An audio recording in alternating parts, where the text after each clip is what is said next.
Hello, this is Joe Young. Welcome to IF, a program where we highlight stories of triumph. And something happened not too long ago called the COVID-19 pandemic, and the Connecticut Hartford school systems were able to overcome the pandemic, although I know we're still in it, and we're going to learn more about that. And I have a special guest today to talk about the effects of COVID-19 on school kids in the Connecticut Hartford area, especially kids of color. And today my special guest is Nuchette Black-Burke, and she is the Chief of Outreach, Family, and Community Partnerships for the City of Hartford Board of Ed or Schools. Hartford Public Schools, yes. Hartford Public Schools. I'm to be corrected. That's okay. So welcome. Thank you. Thank you for having me, Joe. Glad to be here with you. So before we begin, tell us a little bit about what you do, because that's a big title.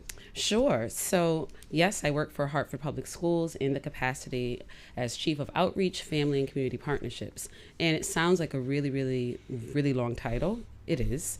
But really, my role in the school district is to ensure that our beautiful and capable children and their families remain connected and have access. And so we do that through our Welcome Center. Families can come in and receive services. Wow.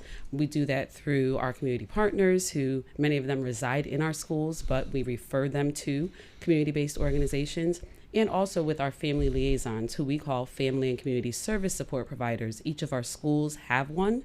And so through our office, we work with community partners, our family and community service support providers, for short FCSSPs, just to ensure that our families are connected and have access to the services they need. All right. Now, folks, if you don't know, she is a superstar in the area. I remember we were in an event, we're sitting at a table by chance, and she goes up and does this big speech. So she's big time, and we appreciate you taking time out of your busy schedule to be with us, because I think you're supposed to be on vacation too. Correct. I did start my vacation, but again, for me, I believe in serving our community, serving others. So if it's in service to the community, I'm willing. This is commitment. This is why Hartford is a great school system, because of people like you. And thank you. It's more than a job. It's about the students. Indeed. Okay, so we're going to get to it. All right. The first question I want to ask you, what long-term effects do you feel COVID has had on student behavior, negative or positive? So I think that's a great question. So I think about COVID-19, and COVID-19 kind of showed up. We could have never planned for it. It just sort of happened. But what COVID-19 did show us is a couple of things. It did exacerbate things that were already lingering. So we know in an urban context, our students, they face traumas and circumstances each and every day. But COVID-19, unfortunately, had our students in a place where they had to deal with a lot of that trauma by themselves. Wow. Outside of the school house, where they do have access to other services. And so as far as behavior is concerned, I think that our students were impacted, I am going to say negatively, because where they were able to have an outlet to unpack some of these traumas that happen. I worked at Milner, Thurman Milner School for many years, and our students had to walk through neighborhoods where they were seeing things happening, Wow. In front of them. They were seeing loved ones being lost. They were seeing all of that. But imagine being in a multi-generational home, and grandma, who is the caretaker, or grandpa, who is the caretaker, has succumbed to COVID. Where you could go to a school counselor, or go to the social worker, or go to a community partner. That still happened, but it was not as immediate because you aren't in your school building to access those services. They were really set aside. They were at home having to deal with that. So I think that students were impacted as far as behavior negatively because of COVID-19. But the good thing, and I love this, stories of triumph, is that we had a community and schools, and Hartford Public Schools responded immediately in trying to afford students and families the same services, even though we were in this isolated virtual space. Right. Now, Nuchette, do you think COVID affected kids of color more so? Absolutely. So Why clearly, so? I'm a woman of color, right? Right, I have right. 2 children myself. I have a Yep. 16-year-old and 8-year-old. I always Yep. tell folks, first and foremost, I'm a mom. Right. So I think about students of color, Mm-hmm. and especially again in this urban setting. So I tell my children, yes, we were able to. They had their iPad already. They each had their own laptop already, right? But for students of color who, as a district, we handed out, gosh, laptops. I'm thinking about that Friday, that Monday, Friday school closed on a Friday. That Monday, we were out handing out laptops, right? Wow. And I think about the students, yes, they had the laptop, but did they have the access? I always say the other pandemic is this Wi-Fi, this internet, like it wasn't there. So my students, my children, they could pull on the internet at home, but students here in the city, how were they able to access the lessons and the things that they needed because we didn't have strong Wi-Fi, we didn't have strong service. So it did impact them differently. That's just one piece. As far as meals, again, we closed school on a Friday. That Monday, we were out with our food services department, our deputy superintendent, and other community partners having to hand out food because we understand that our students need breakfast. They need to have their lunch. And we were packing bags of food that had 3-4 days supply, like things you could pop in the oven or the microwave and warm them up. So it did impact them differently. What about those students who, their insulin or their asthma pump was at the school? Did they have home? Did they, have one at home? Did they have an opportunity to grab that from the school? So definitely our students of color were impacted differently. Simply, again, I'm going to come back to it. Access. Wow. Interesting. The next question is, do you see behavioral changes in staff as well? So yeah, that one hits a little bit differently. Delicate, huh? Yeah. Yeah. We lost colleagues Wow. to the pandemic. Wow. We lost students to the pandemic who had pre-existing conditions. Students too? Yes, Wow. students I didn't know and that. colleagues. Wow. We lost students who I would say, they were fighting their own inner battles because they felt isolated, because they did not have that connection to a school building.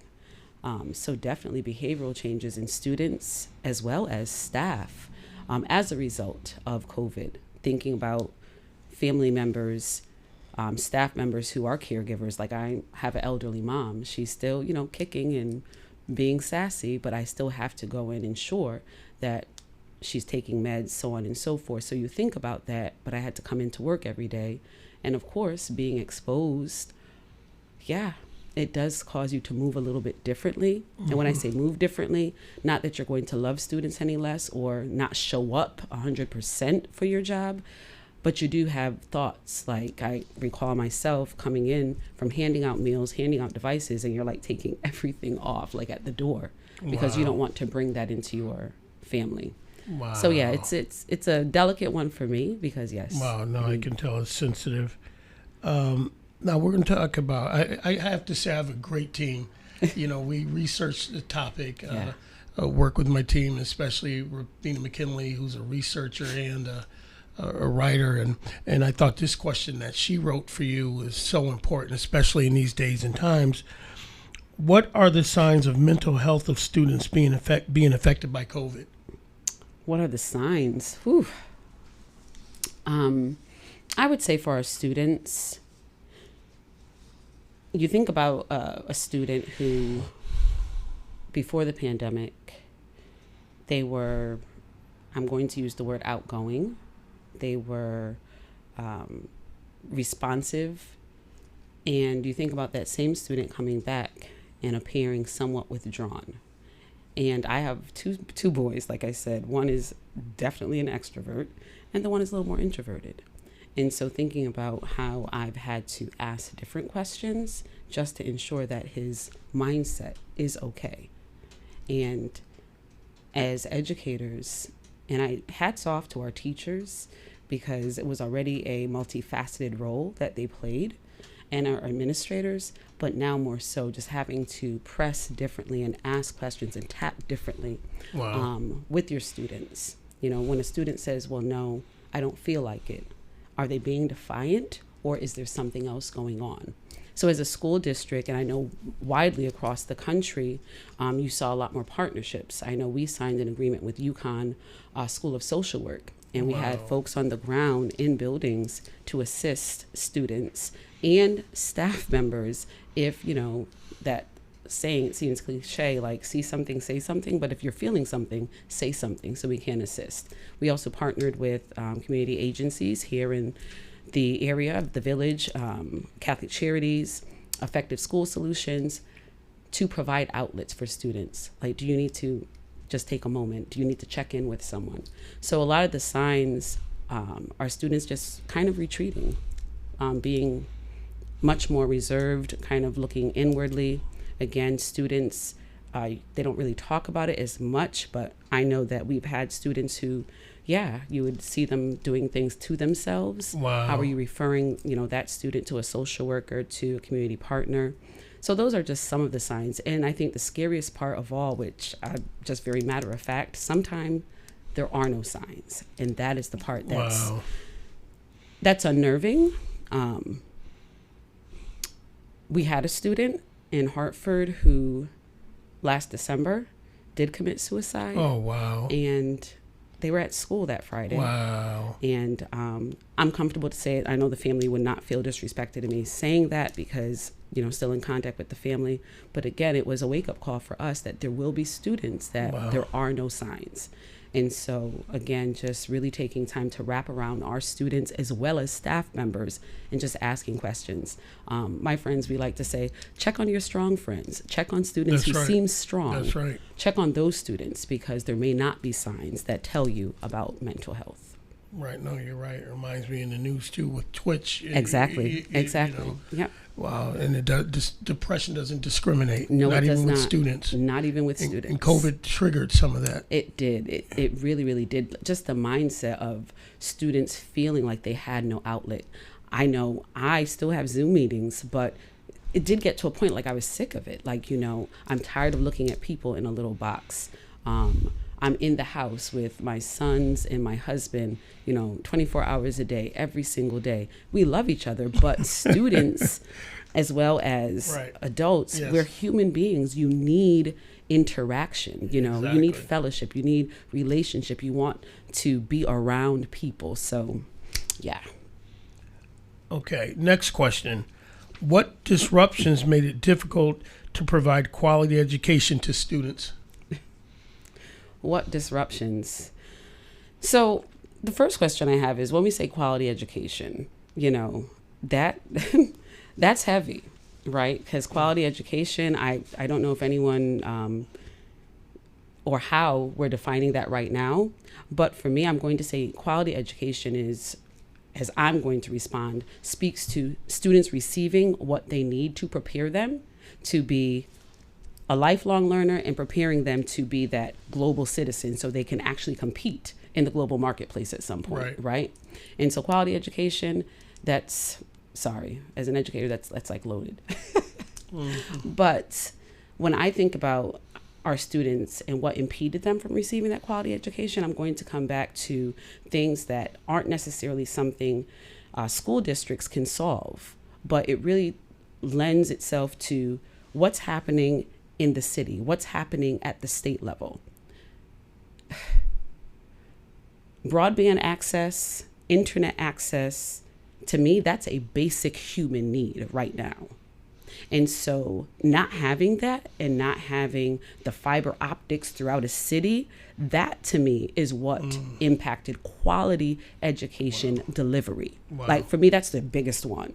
Because just like how students need food, shelter, clothing, we need cities and states that are going to step up to the plate and ensure, especially in urban centers, like that's the way of the world. It's a basic human need right now. It's a necessity. So how are we ensuring that families have access to that? Yes, there are a lot of programs, and I applaud all of the companies that stepped up and they tried to ensure, like for small fees, that families had access, but it wasn't high speed. It wasn't always reliable. That, for me, is what really interrupted quality education delivery. And it may sound simple, like that's it, Nuchette. Yes, because again, my sons, they could get on to their device and get into Google Classroom, do what they needed to do. But in the city, it's like, are you sitting? I remember a parent telling us in the Welcome Center that they were sitting in their car, or they would go to a restaurant. They would go somewhere to try to just get on so the child could complete their work. And if that meant the child was home watching other siblings until mom or dad or whoever the caregiver was that got home, that means you're not doing your homework or logging into your classroom until late at night.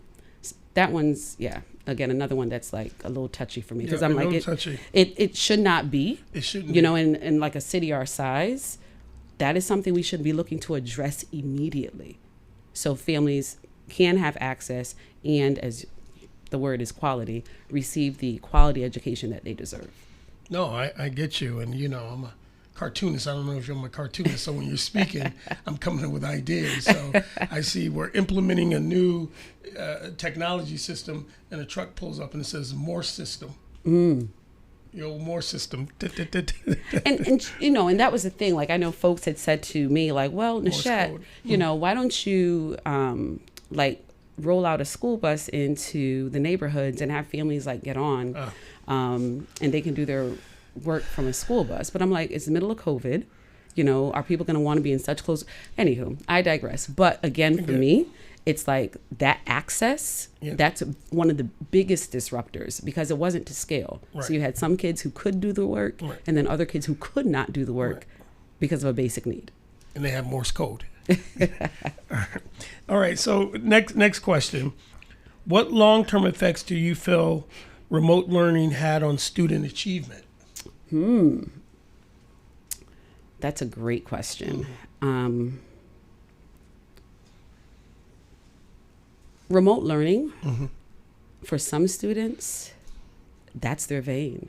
Like, it works. Like, that's their vein. Like, they thrive, they grew. Really?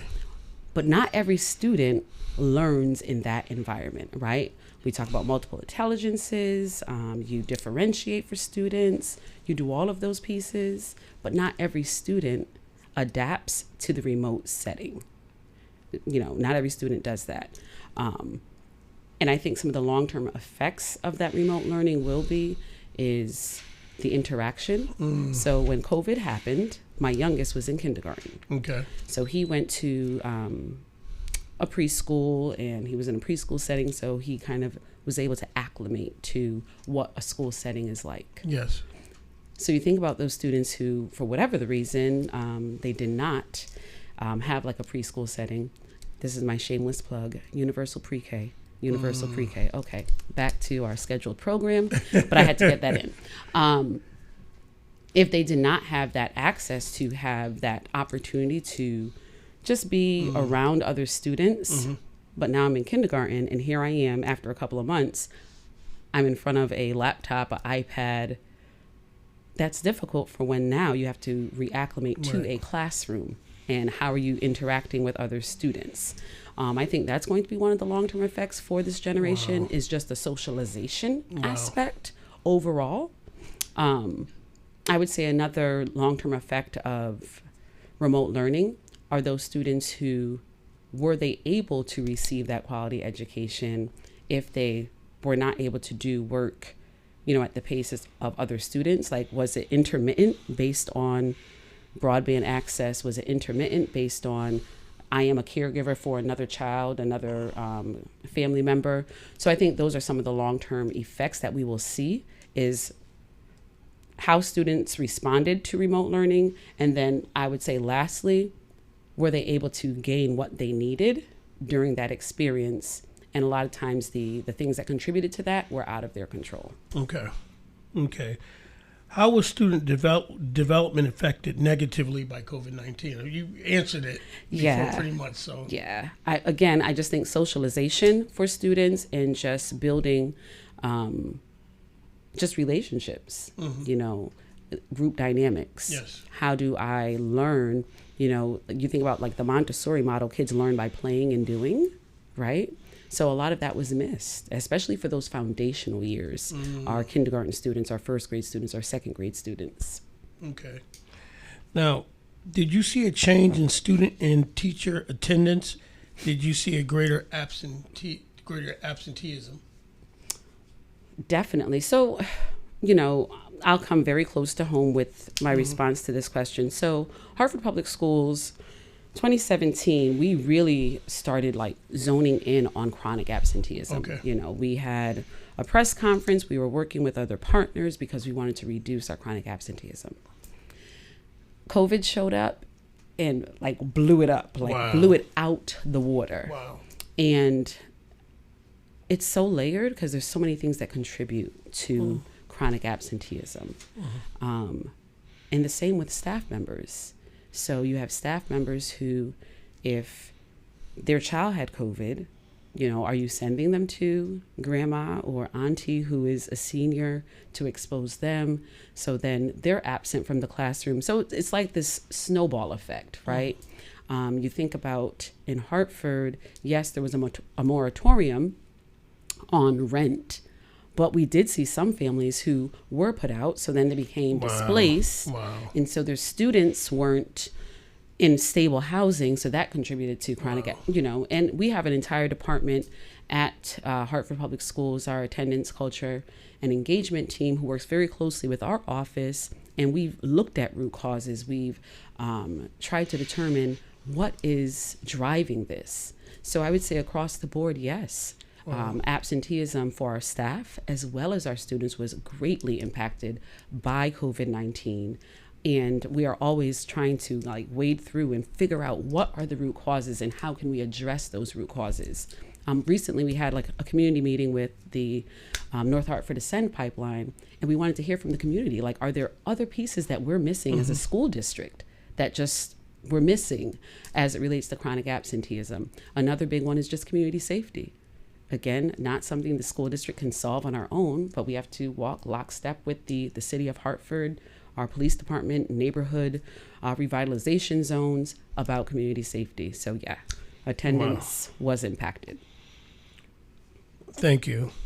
Now, how did the school calendar have to change to support students and staff? Well, I think across the board, school districts made it work for them based on their community, their needs. So some school districts in the country, they had, when folks were returning to the classroom, they had hybrid. So school students were in school Monday and Tuesday or Thursday and Friday, but Wednesday was a virtual day. The town that my children go to school in, depending on your last name, you went on Monday and Tuesday, virtual Wednesday, Thursday, Friday.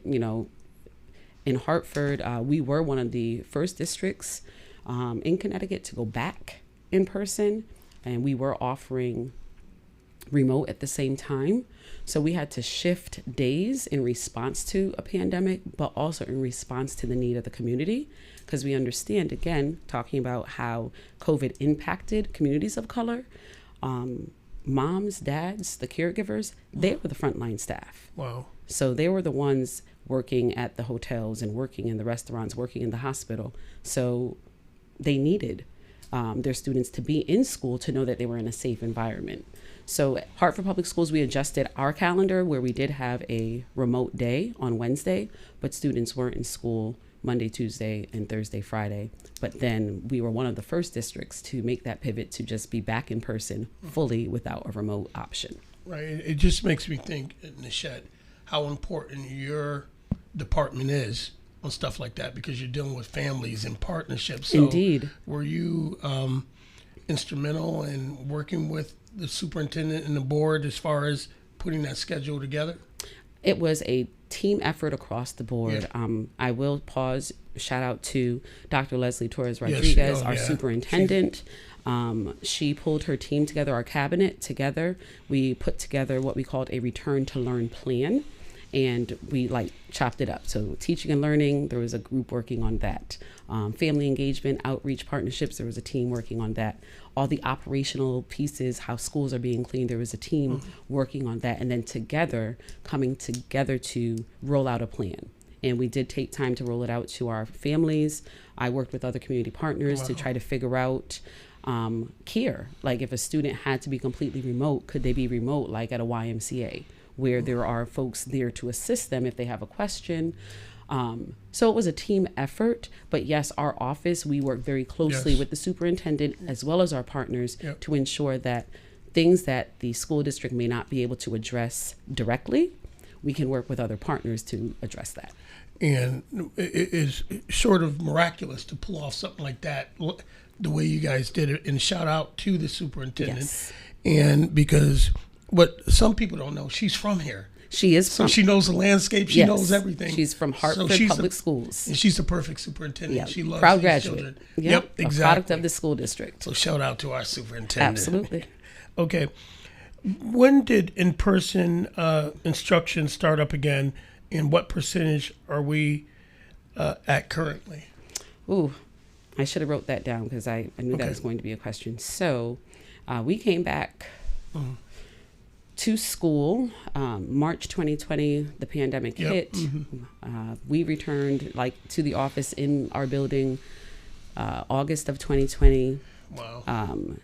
So from the start of the school year, August 2020 to January 21, we had the hybrid option. So somewhere between January and March of 2021, we made the pivot that we were coming back fully in person. So we've been in person for a little. We do not have a remote option right now. All of our students are attending school right now. So we do not. I know across the country, I think the majority of school districts have returned to in person. But again, there may be a few out there that based on medical needs, so on and so forth, that are still offering a remote option. But Hartford Public Schools, our kiddos are back in school. Now I'm going to put you on the spot. Personally, do you think we should be hybrid or in person 100%? What do you think personally? And I will. Thank you for the question. I will answer personally. No, our students need to be in school. Okay. Students need to be in school. I would definitely say, I think about me as a child. I loved going to school because there's a socialization aspect that is needed for the question. A few questions ago, you asked about development, the agency that students need to have, advocacy skills. You develop that, whether you're in kindergarten and you're talking to the kid in class because you want the block, but they had the block. You need that. It's a part of your development, your psychological growth. How am I going to work with Joe to determine how am I going to get this block? Okay, well, you keep it for 5 minutes and then bring it over. Kids need to be in school for socialization and for just development overall. So I'm a huge advocate that students should be in school. It's high time. They need to get back to school. Okay. Now, how was the nutrition of students affected? What challenges did the school breakfast and meal program face? Unsung heroes. And I'm going to talk about Hartford Public Schools and our food services department that is directed by Yolanda Burt. We call her Lonnie, and her amazing team of cook managers, delivery trucks. I mean, their operation is massive. So shout out to them. They are unsung heroes. Unsung heroes. I can't say enough about them because when we call them, they're always willing to respond. Wow. So imagine being the food service director for a school district of 17,000 plus students. Wow. On Friday, we're shutting down. Wow. And we need you to prep for Monday because we need to get food out to all of our students and our families utilizing, community partner depots. And so they didn't miss a beat. Wow. They did not miss a beat. We have the exact number, and I'll probably send it to you afterwards. the number of meals that they served during the pandemic. So think about March 2020 to, I would say, January 2021. Because even when we went back to school and some students were still remote, they were still providing meals to those students who were remote. So they are the unsung heroes. Because again, understanding that our students, food insecurity, it's real. It's real. It's a real thing, Yeah. you know. And here in Hartford, we want to ensure that our kids are having nutritious meals. And so she would pack up lunch, her and her team, 3-4 days at a time. Like if you picked up Monday, you could come back and pick up again on Wednesday, come back again, pick up on Friday. So you have something throughout the weekend. But they are the unsung heroes. So we ensure that our kids still ate. Right now, they're still doing, you know, supper programs across our after school programs that we have in our school district, but kudos to them. They are unsung heroes. So if you see a food service worker, Yes. not just here in Hartford, but I'm sure I can speak national context, make sure that you say thank you to them. They have been amazing and ensured that our students remain fed and healthy during the pandemic. Dedication, huh? Dedication. Yep. Okay, what kind of committees and programs have been formed to balance the negative effects of COVID-19? Oh, programs and committees. Well, I know that social emotional learning across the board, not just here in Hartford, but across the country, have taken, you know, they've moved to the forefront. So you will find that, yes, most schools and most school districts, you have like student support services, you have your special education arm, your student assistance teams. Those are staples. But what has pulled out to the forefront really is looking at that social emotional learning. Like, how is that being infused? And so, of course, you're not going to roll into a classroom and say, hey, we're going to have a check-in right now. But you have to find unique ways. As we touched on the prior question about that mental health, like how do you gauge it? Like how do you know if a student is in trouble? Through a lot of our SEL programming, students are taught how to deal with their own internal struggles. Internal struggles. They're taught, you know, how do I kind of ask myself questions? And if I need to seek help, how do I go about doing that? So social emotional learning, I know in Hartford, we use a program called Second Step. In my son's school district, they use the same program, and it really helps students kind of understand who they are.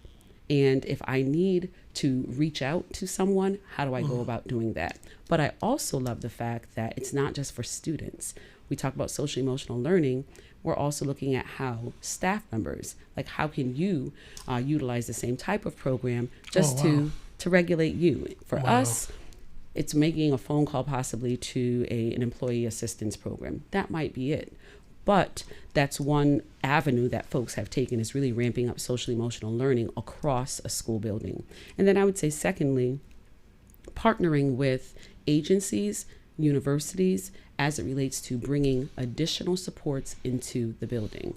Here in Hartford, and I don't want to start calling names because I don't want to forget anybody, but I think about all of the clinical and social work supports that are in our buildings: Charter Oak Health Center, the Village, Catholic Charities, My People Clinical Services. Like, they're there present and on the ground working with our students. So those are some of the programs that they existed in our schools, but they've definitely been ramped up during the pandemic. And well, we're not out of the pandemic, so I can't say since, but they've definitely been ramped up during the pandemic and continue to be. My office, we're always getting calls from different organizations, like how can we assist? How can we be in a school to support with the social, emotional component that our students and staff continue to face? Wow. All right. Do you play a particular role in combating the negative effects of COVID? We know you do, but... Yes, I always like to say, first and foremost, my role, access, serving others. Access, serving others. So anything that we can do to ensure that our families continue to have access. This is a really hard time of year. I saw on Facebook yesterday, they were like, you've never really experienced a December until you were like an elementary teacher in a school. This is so true, because it's a hard time of year. We're going to be on our holiday break as of tomorrow, and thinking about what students may be going home to. That's tough. And so in my role, I'm always looking to our community, our teachers, faith-based organizations to determine what we can do to ensure that it's a little bit easier for our students and our families during this time, but throughout the entire school year. This time of year, we realize that there's a spike in displaced families and families who don't necessarily have a home base. It's easier to lay on someone's couch during the summer months, but then, somebody might give you the side eye because now you're like eating up the hot water bill and the oil bill and all of that. So my role in combating the negative effects of COVID is to continue to seek out opportunities for our families and our students to give them the access and the services that they need just to be successful, just to, maintain their dignity, just to feel like they are able to provide for their families and give their families what they need. And I'll close by saying, it doesn't make a difference where you live, what your zip code is. What I've learned about families is that every family wants their child to be better and do better than they are. And so if I can help them actualize that dream in any way, shape, or form, that is my ultimate goal. Okay, now let me wrap up with this one question. If someone wanted to help you now in kids K through 12 in the Hartford Public School system, how could they help the school system? Sure. So I would say, first and foremost, we have a welcome center, and the welcome center, they are there to assist. 860-695-8400. That is the Welcome Center phone number. 860-695-8400. It's located at 330 Weathersfield Avenue at the Buckley High School site.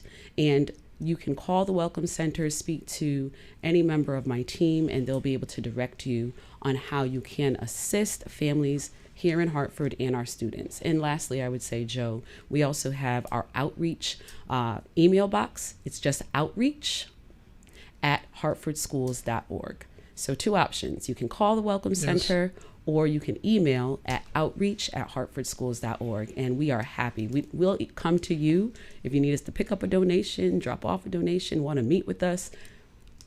We'll make that happen. Those are the 2 options. Well, I want to thank you for being an amazing guest, taking time out of your busy schedule and your vacation to be with us and educate us on the effects of COVID-19 on kids of color in the Connecticut, Hartford area. So we wish you happy holidays and your family and a happy new year. Thank you, Joe, and the same to you. Yeah. And thank you for having me on your show. Yeah, thank you. Well, that's going to wrap up our program today. I hope you enjoyed it. I hope you learned, and reach out because COVID is not over yet and we don't know what's going to happen tomorrow. And I hope today gave you some insight on what we can do. We'll see you next time.